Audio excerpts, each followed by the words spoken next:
সুপ্রিয় দ্বাদশ শ্রেণীর ব্যবসায় শিক্ষার শিক্ষার্থীবৃন্দ,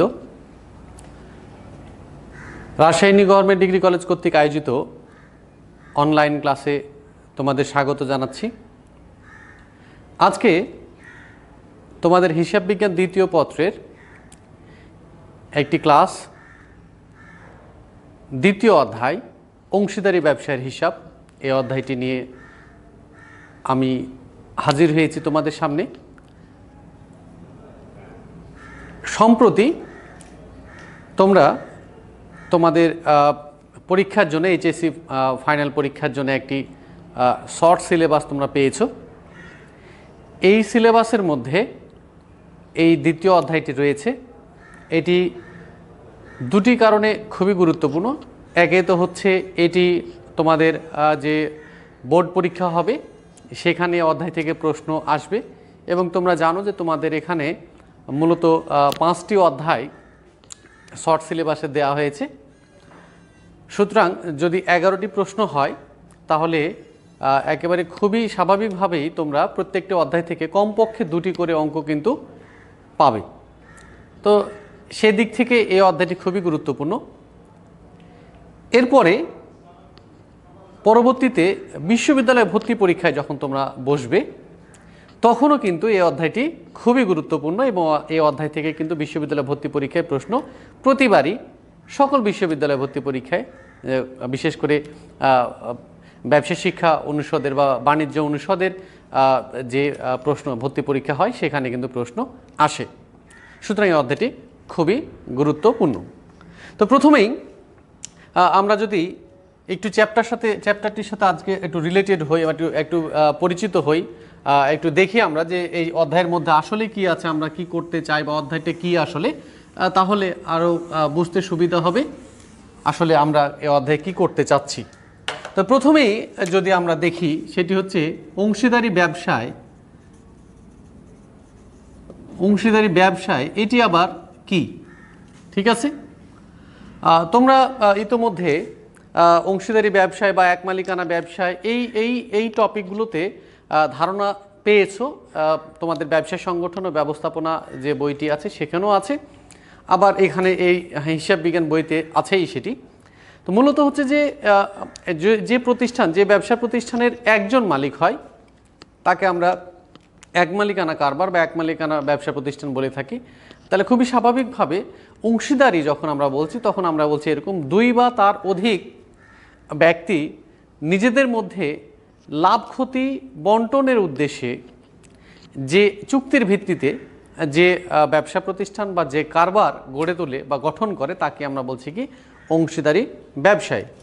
তাহলে আমি আবার যদি বলি সেটি হচ্ছে কি 2 বা তার অধিক ব্যক্তি স্বপ্রণোদিত হয়ে চুক্তির ভিত্তিতে লাভ ক্ষতি নিজেদের মধ্যে বন্টনের উদ্দেশ্যে যে ব্যবসা প্রতিষ্ঠান গঠন করে বা গড়ে তোলে বা পরিচালনা করে তাকে আমরা বলছি কি অংশীদারি ব্যবসায়। তো এই অংশীদারি ব্যবসায়ের অংশীদারি আইন 1932 অংশীদারি যে আইন আছে সেই আইন দ্বারা পরিচালিত এবং গঠিত হবে এমনটি। তাহলে আমরা মনে রাখবো, যদি পরীক্ষা আসে যে অংশীদারি আইন কত সালে, তাহলে আমরা মনে রাখবো 1932 সালের আইন।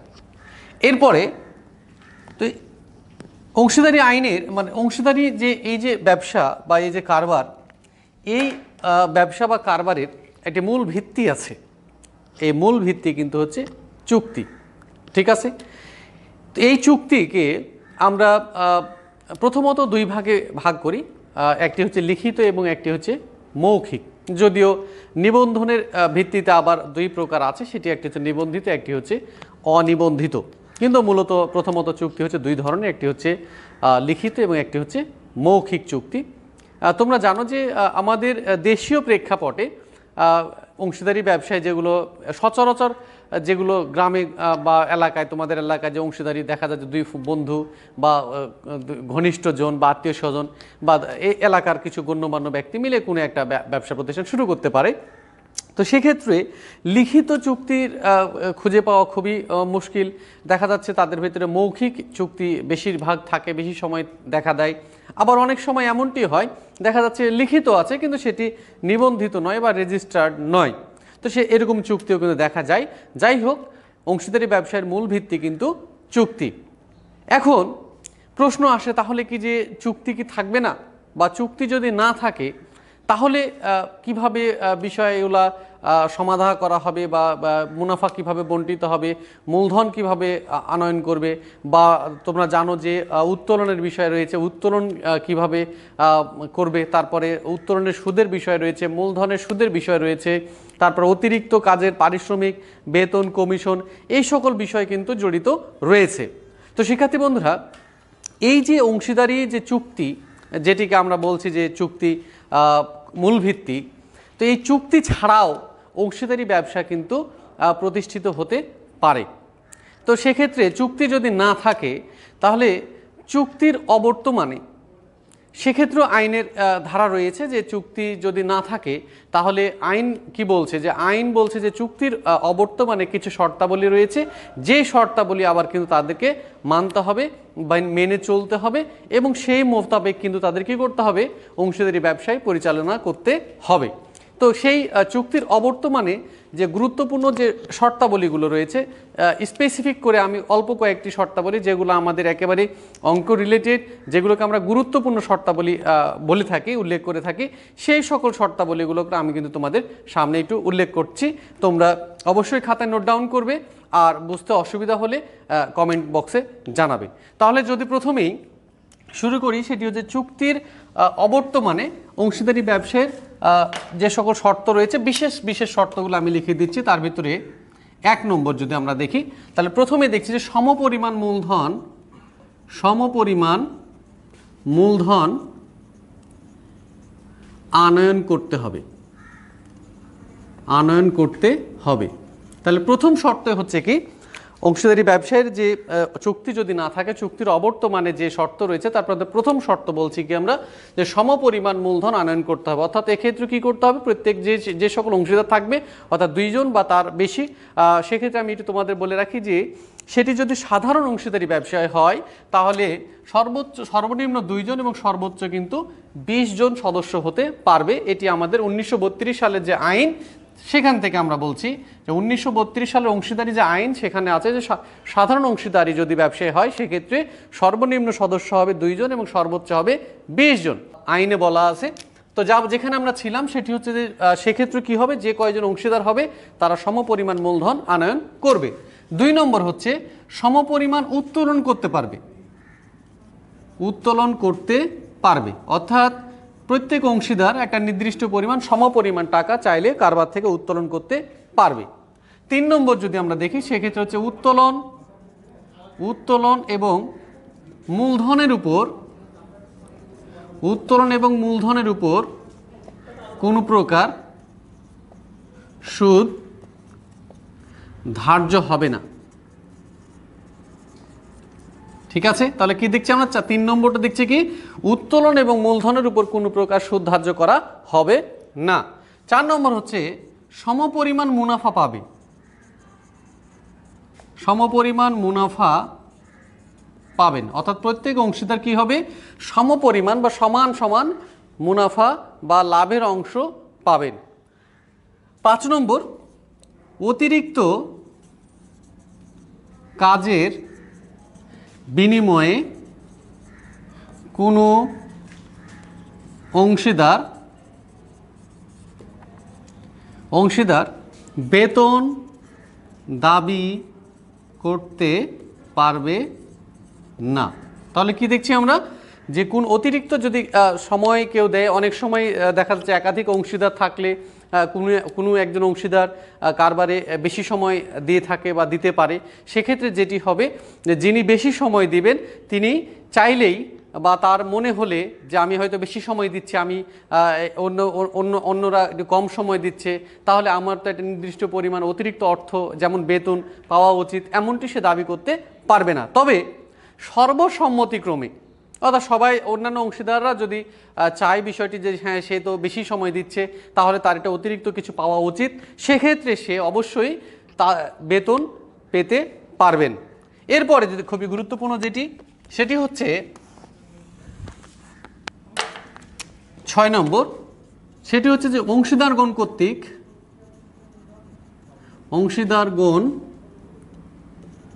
কর্তৃক প্রদত্ত ঋণের উপর 6% হারে সুদ পাবেন। তাহলে খুবই গুরুত্বপূর্ণ এটি, কারণ আমাদের এটি প্রত্যেকটি অঙ্কে এর প্রয়োগ রয়েছে। অর্থাৎ এরকম যে চুক্তিতে যদি উল্লেখ না থাকে বা চুক্তির অবর্তমানে যদি কোনো অংশীদার ঋণ সরবরাহ করে কারবারে, তাহলে 6% হারে সুদ পাবে।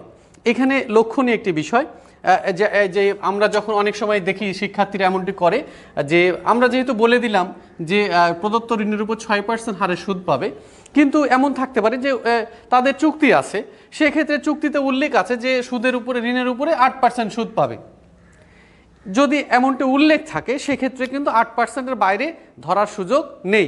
কিন্তু শিক্ষার্থীরাকে যেহেতু আমি শেখানোর সময় বলে দিলাম যে চুক্তিতে উল্লেখ না থাকলে 6% সুদ পাবেন, শিক্ষার্থীরা করলো কি 6% সুদ ধরে দেয়। এক্ষেত্রে বিষয়টা খুবই বিবেচনাযোগ্য বা ভাবতে হবে যে যদিও উল্লেখ থাকে, অঙ্কে যদি সরাসরি বলা থাকে যে একজন অংশীদার তিনি বছরের মাঝামাঝি সময়ে কারবারে অতিরিক্ত মূলধন সরবরাহ করেছেন, যিনি তার অতিরিক্ত ঋণ সরবরাহ করেছেন, সেই ঋণের উপরে 6% হারে সুদ পাবেন।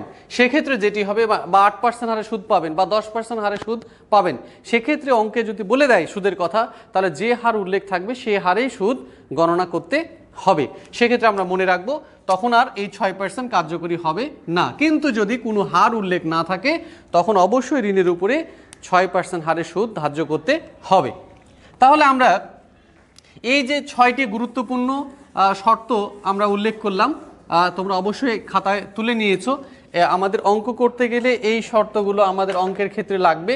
যখন আমরা দেখব যে মুনাফা বন্টনের কোনো হার দেয়া নেই, তখন আমরা কিভাবে হার বন্টন করব? তখন আমরা অবশ্যই সমান হারে মুনাফা বন্টন করব।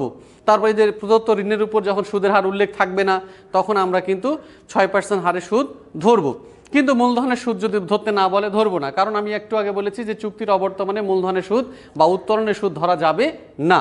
আবার দেখা যাচ্ছে একজন বেতন পায়, তার মানে এমন নয় সবাই বেতন পাবে, তা নয়। এখানে সর্বসম্মতিক্রমে চুক্তি না থাকলেও একজন বেতন পেতে পারে, কিন্তু যদি সে দাবি করতে পারবে না, একই রকমভাবে কমিশনও দাবি করতে পারবে না, সে কিন্তু সর্বসম্মতিক্রমে অতিরিক্ত কাজের বিনিময়ে একজন অংশীদার কমিশন পেতে পারেন।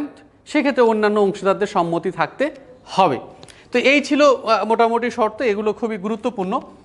এগুলো আমরা তোমরা খাতায় তুলে নিয়ে অবশ্যই মুখস্থ করে ফেলবে।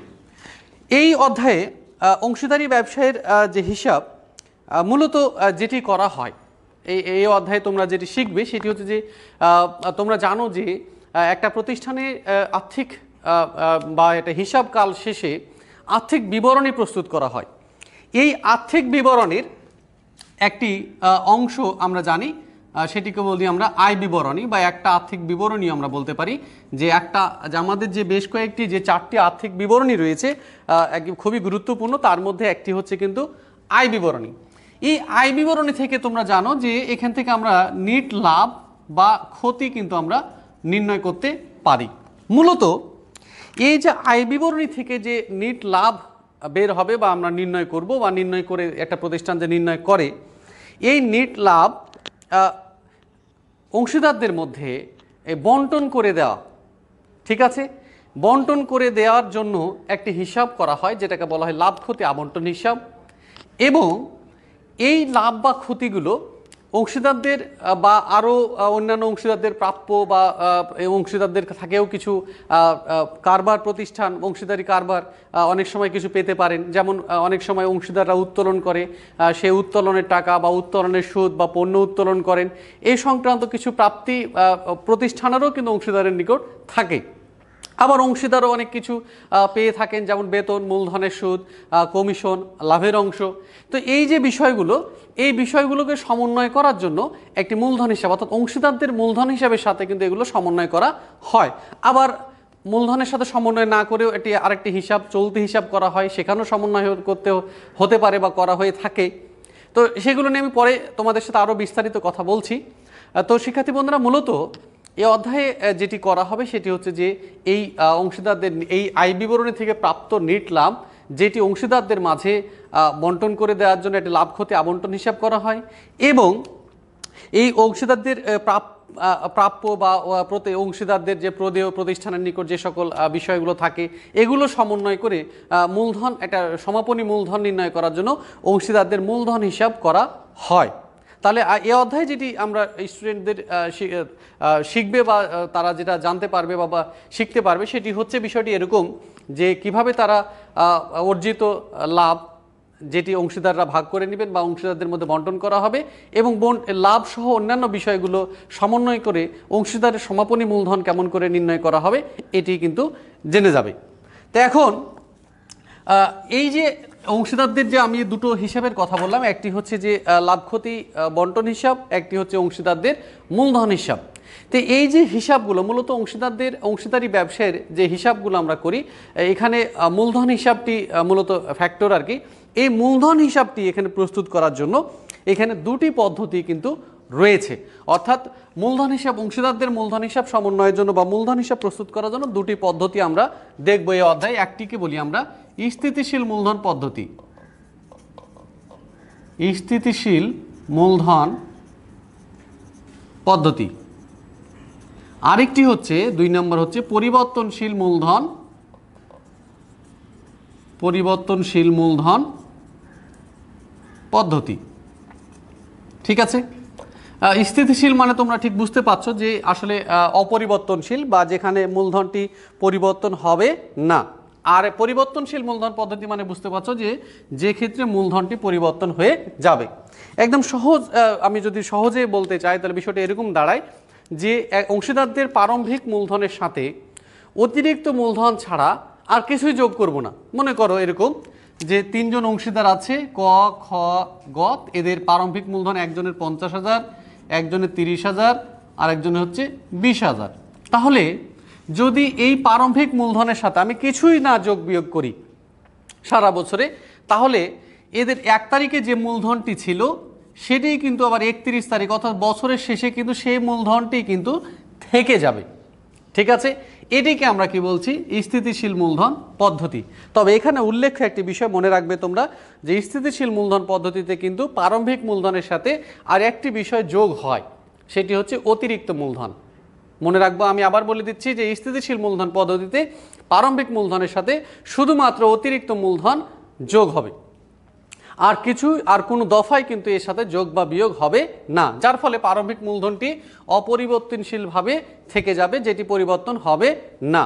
কিন্তু পরিবর্তনশীল মূলধন পদ্ধতি যদি আমরা যাই তাহলে এখানে আমরা দেখব যে প্রারম্ভিক মূলধনের সাথে মূলধনের সুদ, অতিরিক্ত মূলধন, বেতন, লাভের অংশ, কমিশন এগুলো যোগ করব।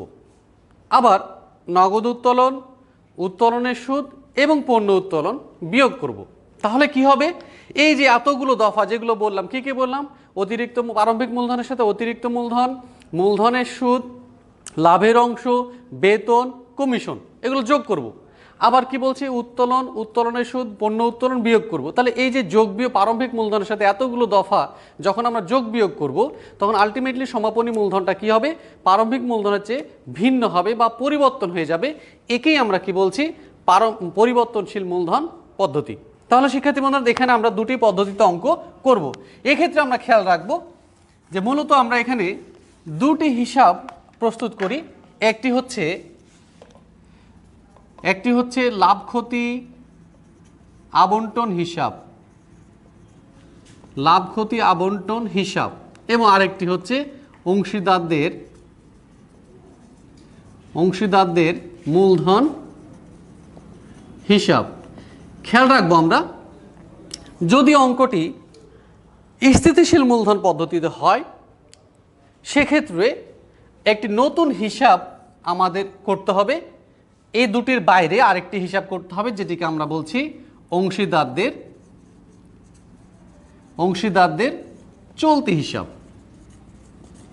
ঠিক আছে, তাহলে কখন এই অংশীদারদের চলতি হিসাবটা করতে হবে, যখন আমরা স্থিতিশীল মূলধন পদ্ধতিতে অঙ্ক করব। কেন করব এই চলতি হিসাবটি, কারণ হচ্ছে যে সকল দফা পরিবর্তনশীল মূলধন পদ্ধতিতে প্রারম্ভিক মূলধনের সাথে যোগ বা বিয়োগ হয় অতিরিক্ত মূলধন ছাড়া, স্থিতিশীল মূলধন পদ্ধতিতে যেহেতু প্রারম্ভিক মূলধনের সাথে শুধুমাত্র অতিরিক্ত মূলধন যোগ হবে আর বাকি কিছুই যোগ বিয়োগ হবে না, তাহলে অন্যান্য যে দফাগুলো থাকবে যেমন মূলধনের সুদ, বেতন, কমিশন, লাভের অংশ, ঠিক আছে, আবার এদিকে থাকে বিয়োগ যেগুলো হয়, মনে করো নগদ উত্তোলন, উত্তোলনের সুদ, পণ্য উত্তোলন, এগুলোর জন্য একটি আলাদা হিসাব করতে হবে, যেটিকে আমরা বলবো কি অংশীদারদের চলতি হিসাব। তাহলে এখানে সবচেয়ে গুরুত্বপূর্ণ বিষয় যেটি আমার এখন পর্যন্ত যতটুকু আলোচনা করেছি তার মধ্যে সেটি হচ্ছে যে আমি কিভাবে আইডেন্টিফাই করব যে অঙ্কটি আমাকে পরিবর্তনশীল মূলধন পদ্ধতিতে করতে হবে নাকি স্থিতিশীল মূলধন পদ্ধতিতে করতে হবে। তাহলে আমি মনে রাখবো বা তোমরা মনে রাখবে সেটি হচ্ছে অঙ্কে যদি চলতি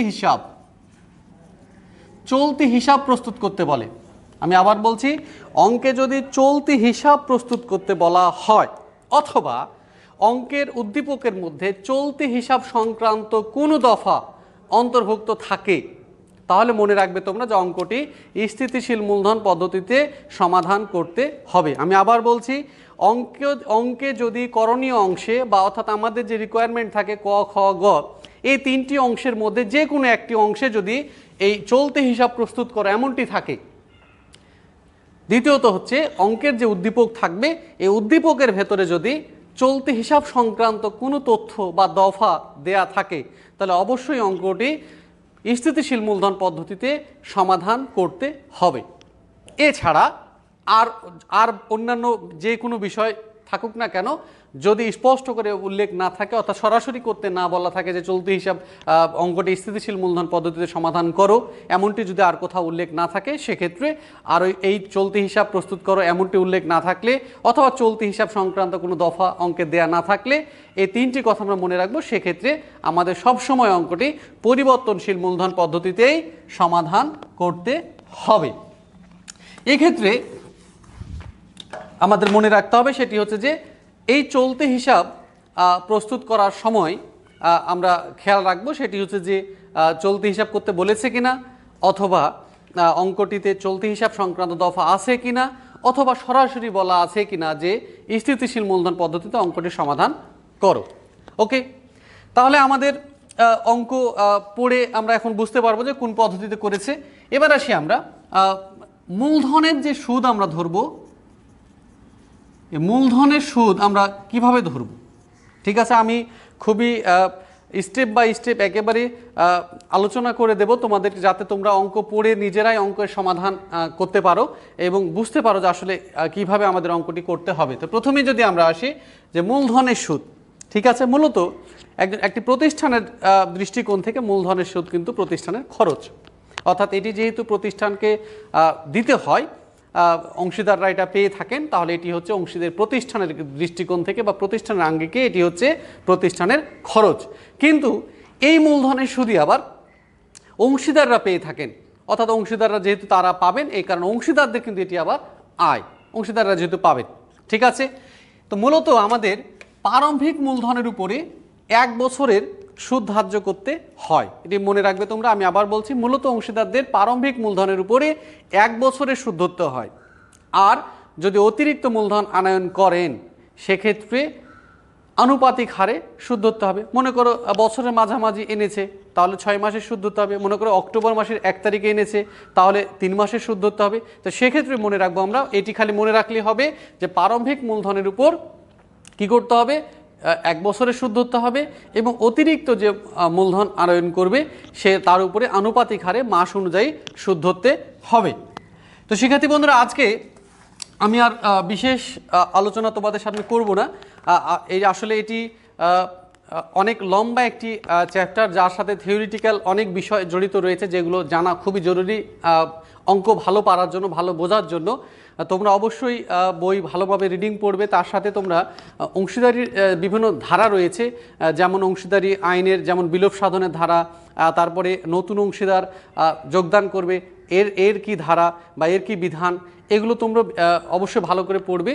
আর পরবর্তী ক্লাসে আমি আরও বিষয়গুলো, আরও অনেক বিষয় রয়েছে, যেমন উত্তোলনের সুদ কীভাবে ধরতে হবে বা কোন উত্তোলনের উপর সুদ ধরতে হবে, তারপরে মনে করো হচ্ছে যে ছকগুলো কেমন করে টানতে হবে, ছকের কোন দিকে কী লিখতে হবে, এই সমস্ত বিষয়গুলো নিয়ে আগামী ক্লাসে আবার তোমাদের সাথে আমি আলোচনা করব। তো তোমরা ক্লাসগুলো ধারাবাহিকভাবে দেখতে থাকো, তাহলে তোমাদের অবশ্যই কিছু না কিছু উপকার হবেই আশা করছি।